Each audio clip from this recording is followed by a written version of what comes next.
Hi, welcome to our channel of IGNOU Audiobooks, Indira Gandhi National Open University, School of Vocational Education and Training, SOVET, Certificate in Fashion Design, CFDE. BFDI 072 Basics of Pattern Making and Sewing. Block 1 Introduction to Pattern Making. Unit 1 Methods of Pattern Making. 1.0 Introduction. The unit will help you understand various methods of pattern making and acquaint you with its terminology. Studying this unit thoroughly and undergoing various activities will give you a good foundation for future assignments. The unit will take about 2 hours to study. 1.1 Objectives. After going through this unit, you should be able to define and identify the importance of pattern making, explain and differentiate between various terms used in pattern making, understand and differentiate between drafting, flat pattern making, and draping. 1.2 Pattern making. In this section, we will apprise you that pattern making is an art. It is the art of manipulating and shaping a flat piece of fabric to conform to one or more curves of the human figure. Pattern making is a bridge between design and production.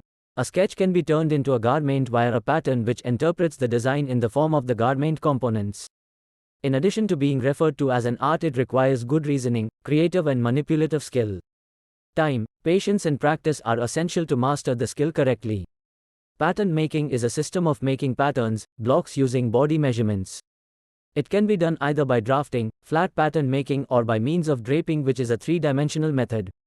Introduction to pattern making. Drafting a pattern needs precision in taking body measurements as well as in plotting the same. A pattern is flat while the body is not. The body has height, width and depth. Pattern making techniques like darts, gathers, pleats help convert a flat piece of cloth into a three-dimensional form which follows the body contour shape beautifully. A pattern maker typically makes a pattern from a flat sketch with measurements and two-dimensional fashion illustration. The basic pattern is the very foundation upon which pattern making, fit and design are based. The basic pattern is the starting point for flat pattern designing. It is a simple pattern that fits the body with just enough ease for movement and comfort, Shobhan and Ward. Basic pattern. Sloper consists of front bodice, back bodice, sleeve, front skirts and back skirts, see figure 1.3. 1.2.1 History of pattern making. In order to survive, human beings had to master the art of creating and sustaining food, clothing and shelter. For hundreds of years, fitting of the garment was not considered as important.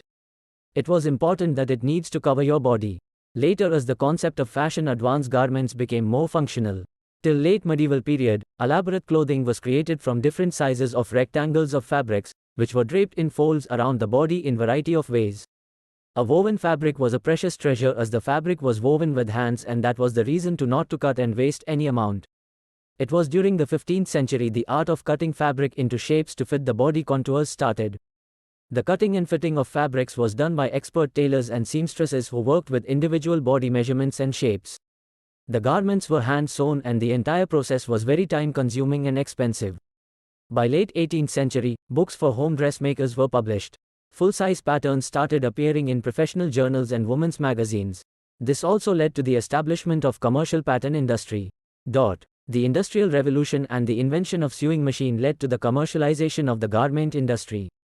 Factories came into being and saw the need for standard garment sizes. Patterns and pattern-making techniques became essential to produce standard designs in standard measurements. Continuous experimentations over a period of time led to standard size charts. The standard size charts helped the garment, apparel industry to grow manifolds. 1.3 Methods of pattern making. In this section, we will discuss about the methods of flat pattern making. 1.3.1 Flat pattern making. The flat pattern making is a system of plotting body measurements on a flat surface. A pattern maker uses various tools such as scales, L-scale, pattern master, French curve, notcher, etc. The first pattern made is usually a body-fitting sloper done on a thick cardboard. The first pattern or the basic pattern is without any seam allowances or any design details. Next step involves making necessary changes as per design details. The pattern at this stage is known as working pattern. Once these changes are done, a mock or test fit is made. This helps to see transition from 2 dimensions to 3-dimensional form.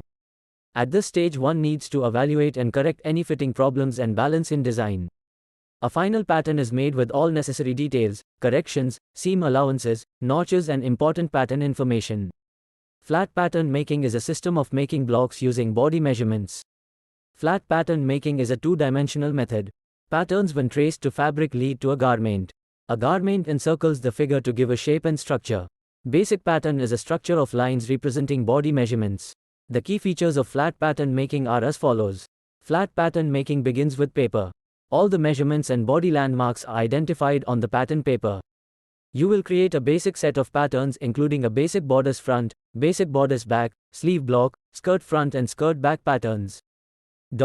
Test fit all your patterns on a dress form or a human body to check the balance, proportion and fit. Once the test fit is done, you can easily use them to create variety of designs. It is a less time-consuming method. Basic patterns are two-dimensional, therefore it is very important to design around the body rather than looking at only the front and back views. It is very important to check the pattern on a dress form and a human figure. This will help to check various elements of design like balance, proportion. It is very important to consider the fabric qualities as different textures, handle and surface qualities of fabric influence the fit and fall of garments. A basic pattern set consists of a front and back bodice block, front and back skirt block and a sleeve block. Figure 1.3 and 1.4 depicts all 5 pieces of a pattern set. Figure 1.3, basic pattern set front bodice, back bodice and sleeve block. Figure 1.4, basic pattern set front skirt, back skirt. Look at the screen. Types of pattern. After discussing basic pattern in the previous section, you will know about the steps of wake production pattern in this section. A. The block, basic pattern. This is the first step in pattern making and is a structure of lines representing body measurements. B. The working pattern. It is the second stage of pattern making. Basic style lines and design features are marked. Figure 1.5, step 2 indicates a working pattern where neckline is changed. C. The final pattern, final patterns or the production pattern which are used for cutting the fabric. To convert a working pattern into a final pattern, seam allowances and pattern information need to be added. Figure 1.5, steps of pattern making. Look at the screen. Salient aspects of production pattern. A pattern set that is complete, corrected and perfected. Contains every pattern piece required to complete the garment. Used for the marker for fabric layout and cutting. Clearly marked with all the information required for cutting of the fabric. The pattern can be easily understood by anyone who wants to use it in the future. Pattern information. To facilitate the cutting of fabric and stitching of garment, the following instructions must be marked on the pattern. Name of each piece. Each pattern piece needs to be labeled. The center front and center back lines. The number of pieces to be cut. Fold lines. These are the lines normally marked on the patterns where the left and right sides are identical and half a pattern is used to cut the complete garment part. The balance marks, they are used to make sure pattern pieces are sewn together at the correct points. Seam allowances, margins to construct the garment. Construction lines. I. Darts. E. Buttonholes. E. Pocket placement. IV. Tucks. V. Pleat lines. V. Decorative stitch lines. Grain lines. It is a line drawn on each pattern piece to indicate how the pattern should align with the lengthwise grain of the fabric. Regardless of where the grain line is placed on the pattern, it will be always placed parallel to the selvage edge. Grain line arrows. You place an arrow on top and bottom indicating that pattern can be placed in either direction. In other cases, you mark an arrow either on the top or the bottom of the grain line indicating that the pattern must be placed in one direction only. Single arrow grain lines are used for one-way prints and napped fabrics. Direction of grain line. Straight grain lines are drawn parallel to center for garments cut on straight grain. Cross grain lines are drawn at right angles to center for garments cut on crosswise grain. Bias grain lines are drawn at an angle to center, 45-degree angle for true bias, for garments cut on the bias. Pattern sizes indicating size 10, 12 or whatever is applicable. Style numbers. Each company normally designates a style number for easy identification and follow-up. Right side up, for asymmetrical designs, RSUP. This is needed for asymmetrical design, i.e. designs that are not mirror image. For such designs, it is necessary to place patterns on the right side of fabric, otherwise you end up with a garment with reverse design. Figure 1.6 and 1.7 illustrate a similar example.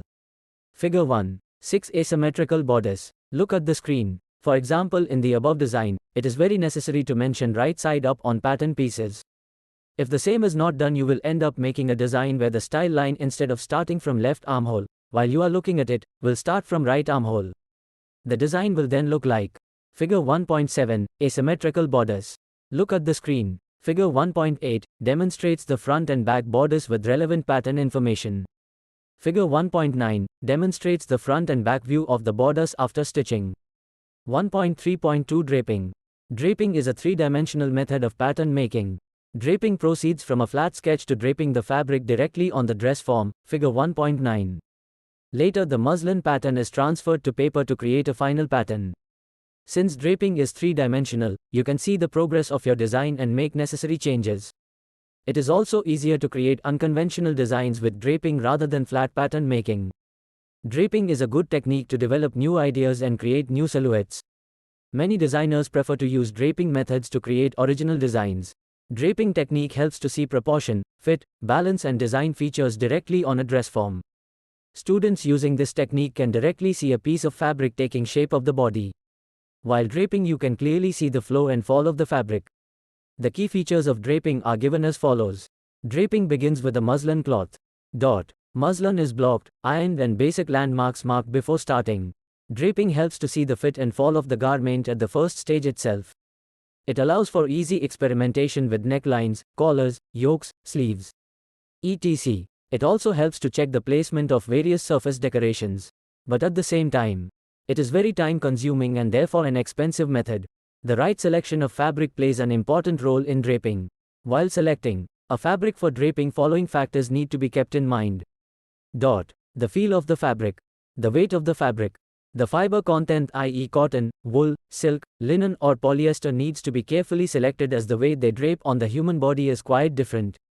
International designers like Giorgio Armani, Coco Chanel, Issey Miyake and Indian designers like Sabyasachi, Manish Arora, Amit Agarwal, Ritu Kumar, Anita Dongre, Wendell Rodrigues and many more have very well understood the properties of various fabrics and created interesting garments or other pieces of art. To create a successful garment, a designer needs to keep following factors to be kept in mind. Garment type according to the style, image, age, occasion and need of the target customer. Fabric being used according to style, season and occasion. The fit and fall of the garment tested on the client finally and not only on the dress form. Colors, surface ornamentation, detailing and finishing of the garment. 1.4 Summary. The unit must have helped to introduce you to history of pattern cutting. It also tried to give insights into the different types of pattern making, i.e. drafting and draping. Drafting and draping are two-dimensional and three-dimensional methods of creating patterns. Drafting or flat pattern making is a two-dimensional method of making blocks using body measurements.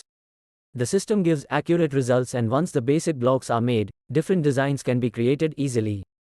Whereas draping involves creating a form by molding the fabric directly on the dress form. Each one of them plays an important role in the process of garment production. The two methods can be used independently of each other or in conjunction.